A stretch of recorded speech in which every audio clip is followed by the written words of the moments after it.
Shalom, senang sekali Anda bisa bersama dengan saya, Joseph Paul Zhang, untuk sama-sama belajar Alkitab lebih dalam lagi dalam mempertanggungjawabkan iman kita. Dalam serian menggugat Alkitab ini, kita akan belajar bagaimana menjawab para penggugat Alkitab yang berusaha menjatuhkan dan mencari-cari kesalahan Alkitab kita dengan cara mengutip, memotong, dan memperkosa ayat-ayat tersebut sehingga artinya menjadi berubah sama sekali sesuai dengan keinginan mereka agar iman Kristen digoncang sehingga umat Tuhan meninggalkan kasih karunia Tuhan Yesus Kristus. Tahukah Anda bahwa penyesat tidak datang dengan firman yang salah? Si penyesat datang membawa firman Tuhan dan mengaminkannya di hadapan kita. Lalu kemudian menambahkan sedikit pertanyaan yang akan menggelitik ego kita. Kita akan dengan bangga berusaha menjelaskan. Dan kemudian mulailah pertanyaan demi pertanyaan dilontarkan. Apabila kita bukan orang yang setia kepada firman tertulis, maka kita akan mulai berasumsi dan menggunakan logika kita. Terus bermain kata, menghubung-hubungkan logika yang satu dengan logika yang lain dengan keterbatasan pikiran dan kemampuan kita yang sesungguhnya. Kita ingat bagaimana manusia dulu dihukum mati oleh karena berusaha mengatakan yang benar tentang Alkitab. Tapi para pemimpin-pemimpin gereja, karena merasa bahwa pemikiran orang itu tidak masuk akal di zaman itu, maka orang ini dihukum mati atau diasingkan. Dan kita dengan kesombongan kita mencoba menjelaskan yang tidak tertulis. Kesombongan adalah musuh dari kesetiaan kita kepada firman Tuhan yang tertulis. Apabila Anda amati dalam dekade terakhir ini, begitu gencar musuh-musuh Tuhan kita membongkar Alkitab, mengutip ayat dan memutilasinya, serta memperkosanya agar sesuai dengan apa yang mereka mau. Orang-orang yang tidak setia kepada firman Tuhan yang tertulis akan digoncang, dibuat bingung dan kacau. Akhirnya iman mereka runtuh serta meninggalkan kasih karunia Tuhan kita. Namun jangan heran, sebab itu memang trik dan strategi si penyesat sejak dunia dijadikan. Ia mengutip, memotong, memperkosa ayat, sehingga artinya menjadi berubah sama sekali. Itu adalah pekerjaan roh Babel. Roh Babel atau Helel bin Sakar atau Dewa Bulan Sabit dalam Yesaya 14 ayat 12 telah dibuang oleh Allah ke bumi dan ia telah melakukan penyesatan kepada seluruh dunia. Dari zaman Hawa, ular itu datang untuk menipu. Zaman Yesus, si jahat datang dan berusaha menipu Yesus. Zaman Muhammad, malaikat di dalam gua datang dan menipunya. Wallahu khairul makirin. Kita tahu dalam 2 Petrus 2 ayat 4 bahwa iblis ditawan di dalam gua. Dan dalam 2 Korintus 11 ayat 14, iblis itu menyamar menjadi malaikat terang. Di buku Khilafah terakhir, saya telah menjelaskan bagaimana roh Babel, yakni Helel bin Sakar, selalu bangkit setiap 14 abad. Dan abad ini adalah generasi kelima dari roh Babel. Kita tahu bahwa ular tua dan nabinya akan dibuang ke dalam lautan api oleh Tuhan kita Yesus Kristus. Namun sebelum itu mereka akan melakukan penyesatan kepada seluruh dunia.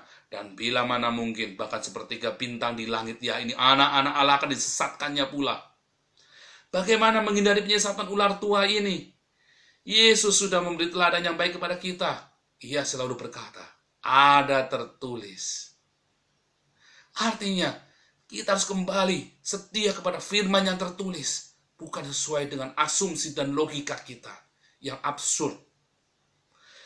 Maka itu saudara, mari kita setia kepada firman Tuhan yang tertulis. Intinya kita mau tanya, siapa sih orang ini sebenarnya? Benarkah dia mati disalib? Karena orang-orang berkata dia diserupakan sebab dewa mereka adalah dewa yang maha penipu. Ya, walahu khairul al-makirin. Ya. Al-Imran 54. Ya, 354 ya. Sudah. Walahu khairul, bahwa Allah sebaik-baiknya penipu daya.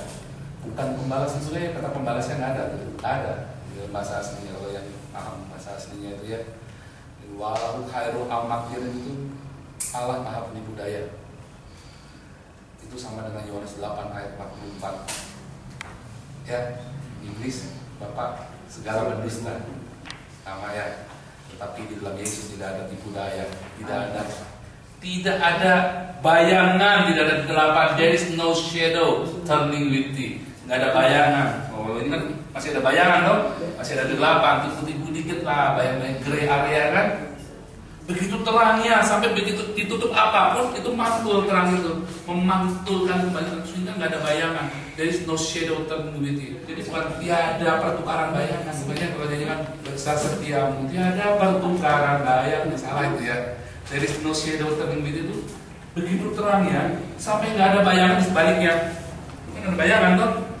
Nah itu Tuhan itu nggak ada bayangan. Begitu terangnya sehingga Allah nggak mungkin berdusta. Allah tidak mungkin berdusta. Ya, beda dengan dewanya temennya Yusa dulu ya. Wallahu khairul al-makirin, maha pendusta. Dan kita mau lihat, benarkah Allah melakukan tipu daya menyalibkan dia, yang disalibkan dia.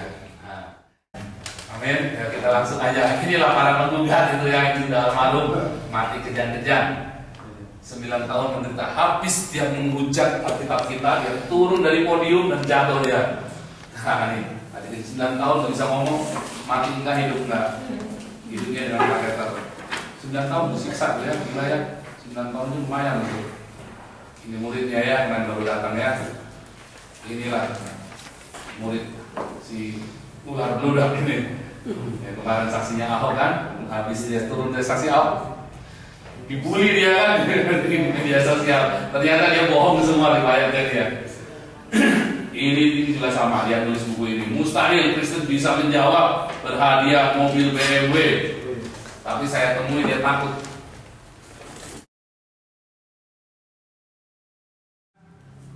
Masalahnya kebanyakan para teolog Kristen di Indonesia menjawab, menafsirkan Alkitab itu terpengaruh dengan Al-Quran. Beberapa teman, iya karena kebanyakan pendeta-pendeta juga dulu dari ustadz-ustadz juga, dari orang-orang muslim. Oh, itu sedikit sebagian kecil. Tapi yang sebagian besar, karena kita dikelilingi oleh orang-orang muslim, sehingga kita dari kecil dengar cerita, terus kita nggak pernah baca Alkitab. Begitu kita dengar sedikit, oh mungkin ceritanya seperti itu, jadi kebalik. Nah beda dengan nanti orangnya datang ya, salah satu yang kami baptis, ustadz yang kami baptis di Semarang kemarin, nanti orangnya datang, dia dari kecil diceritain, terus dia tanya tentang nabi-nabi, terus dia tanya sama ibunya, ibu di Al-Quran di mana yang ada cerita ibu tadi? Oh nggak ada, itu cerita dari orang Kristen. Balik ya, nah, mereka diceritain nabi-nabi dari Alkitab kita diajarin Alkitab dari tafsirnya mereka, sehingga membuat kita semakin bingung. Salah satu contoh, ya, tadi saya sudah ngomong dengan salah seorang ibu ya, Injil itu yang bawa siapa sih pertama kali ke dunia? Pasti semua jawabnya adalah Yesus, betul nggak? Padahal di Lukas 3, ya nanti dilihat di Lukas 3, sebelum Yesus, Yohanes Pembaptis pun sudah memberitakan Injil. Itu Lukas 3, sebelum Yesus dibaptis, Yohanes Pembaptis sudah memberitakan Injil. Di Yesaya untuk memberitakan Evangelium di Septuaginta. Nanti kita cari tahu apakah Septuaginta itu ya. Mazmur bilang, aku akan memberitakan kabar keselamatan, aku akan memberitakan Evangelium. Jadi kata Injil itu kan bahasa Arab. Di dalam Lukas 3, di dalam Lukas 4, Yesus memberitakan Evangelium. Ternyata kata Evangelium itu sudah tertulis di dalam kitab Mazmur. Nah, orang-orang Mesianik, orang-orang itu yang kehilat, gereja kehilat itu ya, dia mengatakan Injil itu Basorah, BZR, Bet Zayin Res, Basar. Basar itu kalau baik. Jadi Basora itu sudah ada dari zaman Mazmur, udah ada dari zaman dulu. Sehingga yang namanya Injil itu apa sih? Yang namanya Yesus itu gak pernah beritakan ajaran-ajaran baru. Ya, Yesus itu menggenapi. Sehingga kalau ditanya Yesus agamanya apa? Yesus tidak punya agama dan Yesus tidak perlu agama. Ya, Yesus tidak punya agama dan tidak perlu agama, sebab Dia adalah Tuhan sendiri, kan? Mengapa kita pikir Yesus perlu agama? Karena orang-orang Muslim berpikir Yesus itu manusia biasa, ya nabi, sehingga dia harus punya agama. Itu begitu. Sedangkan Yesus itu bukan manusia biasa. Yesus bukan nabi.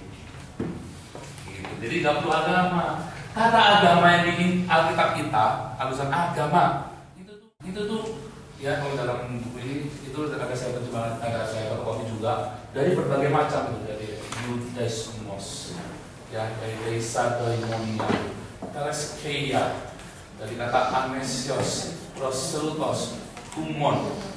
Jadi kata agama semua itu berasal dari bahasa itu beda, ya, ibadah, Yahudian, ketidakpercayaan.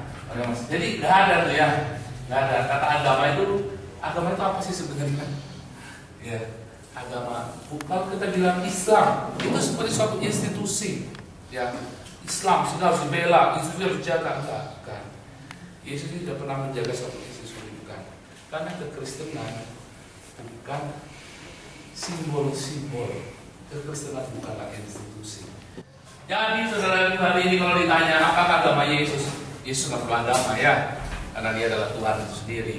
Dan Kristen itu bukan agama, Kristen itu bukan simbol-simbol, Kristen itu bukan atribut-atribut salib. Kristen itu adalah apa? Jalan salib. Kristen itu bukan atribut salib tapi jalan salib. Ikut salib, sangkal gigi. Apa sih maksudnya?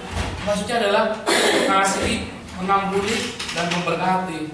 Itulah Kristen. Kita disebut Kristen karena kita saling mengasihi. Kristen apa? Pengikut Yesus, kan? Christ tambah Ian, Kristian, pengikut Yesus. Kita disebut Kristen. Yesus bilang dalam Yohanes 13, kasihilah engkau seorang akan yang lain. Dengan demikian engkau akan disebut pengikutku, pengikut Kristus. Kalau kita mengasihi, mengampuni, memberkati, gak ada jalan lain. Bukan kita datang ke gereja ibadah Kristen, bukan kita rajin pasang Alkitab, pasang simbol-simbol di rumah kita, kemana-mana kita pakai simbol-simbol sekali, bukan, ya. Beberapa teman dia, ini kan simbol, kalau kita ada pasang salib nanti kita menyangkal Yesus. Di rumah saya nggak ada salib. Jadi kalau ditanya Kristen apakah agama, bukan. Kalau Kristen menjadi agama, kita nggak akan beda dengan mereka. Di dalam besok kita cerita tentang kerajaan Allah itu, ya. Nah, jadi kata agama ini sebenarnya nggak ada dalam Alkitab kita. Cuma LAI karena terpengaruh dengan tafsir dan Muslim kontekstualnya. Jadi pasalnya dia bilang agama Yahudi, pemuka-pemuka. Kalau kehidupanmu tidak lebih baik daripada kehidupan agamamu, tidak lebih baik daripada para ahli Taurat dan orang Farisi, ya kan? Ada tulis begitu. Kalau kehidupan agamamu, yang dimaksud apa agama? Dikaiosune. Agama itu dikaiosune itu artinya kebenaran dan keadilan.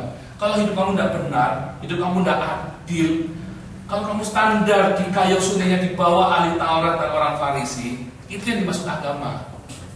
Di dalam ayat itu, kalau kehidupan keagamaanmu tidak lebih baik dari orang Farisi, artinya mereka itu udah gak benar, gak adil, kan? Orang Farisi dan ahli Taurat zaman Yesus, waktu itu brengsek sekali, paling bawah, dan kita lebih brengsek lagi, ya udah, kamu tidak akan masuk kerajaan surga. Itu yang dimaksud. Jadi bukan agama seperti yang di ini, ya, bukan. Ya.